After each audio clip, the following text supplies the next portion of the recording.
Bloomberg Audio Studios. Podcasts, radio, news. Netflix shares soaring after they boosted their revenue outlook. Carol, one thing that's kind of surprising to me. Which part? Is the first quarter outlook doesn't seem to be affecting the way the stock is moving. First quarter operating income, they're projecting $2.94 billion. Analysts wanted to see $3.13 billion. First quarter operating margin expected to be 28.2%. Analysts wanted to see 29.8%. Maybe they're looking at the 2022 revenue overall and looking at the big number versus kind of the breakdown. Even revenue projections coming in light. First quarter EPS coming in light. Investors are shrugging that off. But they see 2025 revenue maybe a little bit better than what was initially expected. So maybe that's the hope. I don't know. Let's see what Caroline Hyde has to say. She's co-host of Bloomberg Technology, and she joins us now. Caroline, I mean, there's also the buyback in shares, but Netflix just soaring in the aftermarket.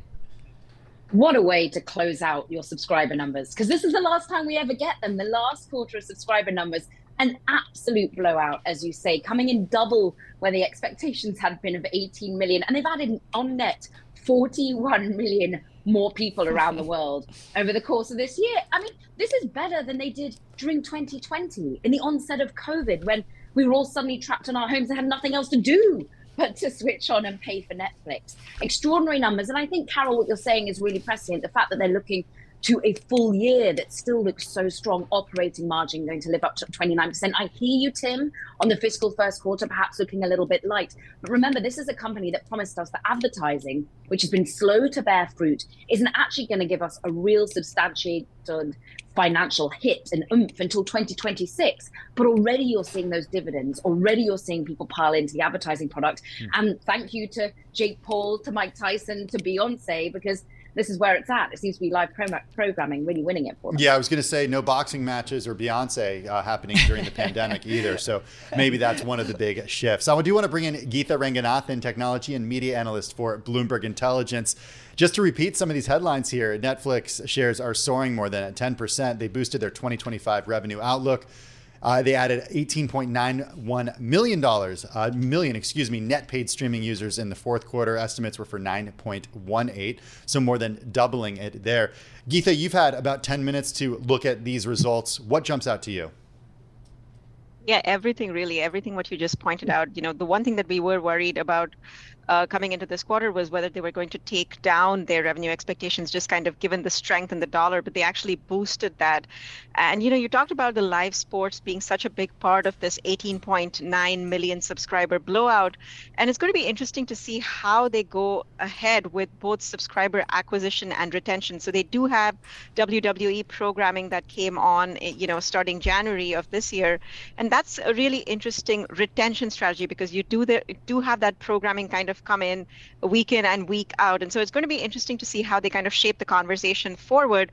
The one big thing that, you know, everybody was kind of looking at, and, you know, we still haven't gotten any inkling about, is the price hikes. So that's, again, another big positive lever that they have to pull sometime through this year, especially kind of given that this is going to be their strongest ever content pipeline year, 2025, with all of their, you know, hit shows returning. Hey, before we go back to Caroline, I have one question for you, Geetha. I mean, this, you know, the live sports programming, the live programming in general, it's expensive, isn't it? So that's a lot of pressure that, I mean, Netflix really has to make sure that they've got the eyeballs that make it pay off.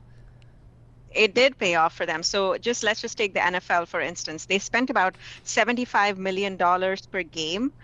We estimate that they brought in well over $100 million just in ad revenue. And then think of all of those additional subscribers that they got. So this is paying off for them big time. So they're making, the content investments are definitely big, but they're pretty disciplined, Carol. And I think the ROI they're going to find is really, really good as well. Hey, Caroline, to that point, Netflix, certainly the early mover when it comes to this. I think it's fair to say they certainly invented a category here. But since then, you've had companies like Max, Paramount, Peacock from NBC, Universal, all come out with their own streaming products to much less success. Disney, of course, we've got to throw that one in there as well. What is Netflix doing so well that the other companies are not necessarily doing?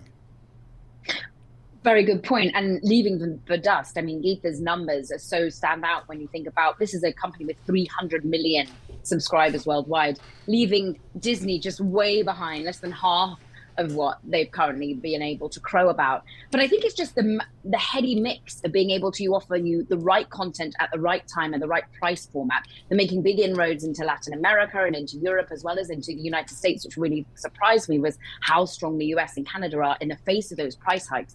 But I think most notably, it is the fact that they keep on delivering, whether it's Carry On is a great movie that people have flocked to, whether it's these ongoing franchises that people cannot get enough of. Wednesday's coming out with more. We're going to be getting a new Stranger Things. These are people that are locked and loaded on these particular types of content and the genre that they feel so comfortable with. And I wonder, and it's one more for Geetha really, is how much we're going to see cyclical nature of people signing on and signing off when it comes to sports, because that is what is the behest and what has so been the issue for the likes of Warner Brothers and Disney, is that you basically turn on when it's your season and then you switch off again and you have this huge jump starts in numbers. Are we going to see that consistency when you do have the deals of Raw, for example? P.S. My producer Jackie absolutely loves the new Raw, so it seems as though they're winning on the WWE front. Geetha, come on in on that. Talk to us about the cyclicality or not nature of sports.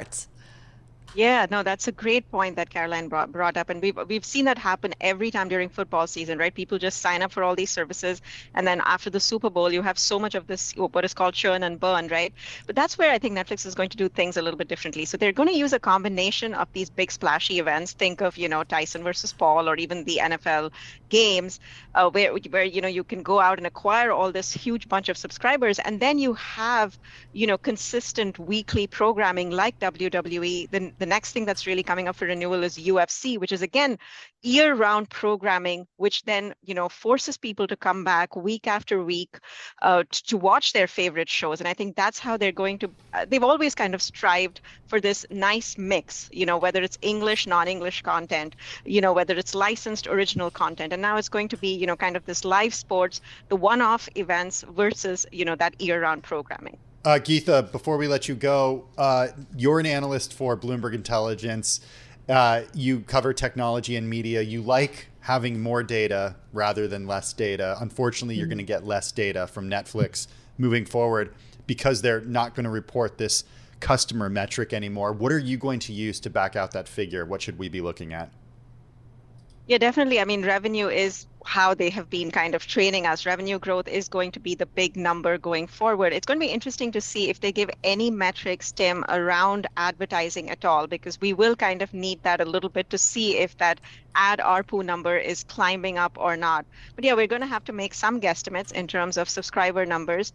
But yes, revenue and operating margin, I think those are going to be the major metrics that investors are going to be focused on going forward.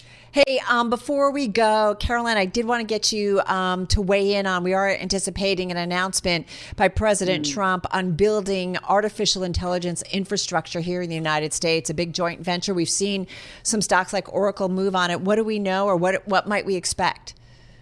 It's so interesting, isn't it? Because it was but a few weeks ago that Masayoshi Son was on stage with Trump, congratulating him on his presidential win and promising $100 million into AI infrastructure. And here we get it. 100 million, maybe going up to $500 million with SoftBank, OpenAI, and Oracle. There are so many questions here because Oracle is going to be stealing some of Microsoft's lunch here? Because remember, OpenAI tends to depend on Microsoft for its cloud infrastructure at the moment. But we understand from reporting of our own colleagues that there's been some frustration by OpenAI and Microsoft not being able to build out as quickly as they would like and having to go elsewhere for their compute power for their latest large language models. This is exactly what the president now wants to be laying out. Money coming in, particularly from foreign investment like SoftBank, and committing to building infrastructure here in the United States. And remember, it's going to have the energy that goes alongside it. But big move for Oracle stock, big important cloud growth driver for them, but also really interesting tie-up between SoftBank, which has been taking more and more of a stake in OpenAI by buying up some of their shares on the private market and tender offers coming from employees, and indeed leaving me with questions about Microsoft. But we do anticipate that unveiling at the White House today. All right. Looking forward to that. Great setup for us as we anticipate that. And great analysis from both of you when it comes to Netflix. We are watching the stock continuing to trade, soaring really in the aftermarket, up about 11% as we speak. Our thanks to Caroline Hyde, co-host of Bloomberg Technology, and of course, our Geetha Ranganathan. She is technology and media analyst for Bloomberg Intelligence. We'll all be reading her research.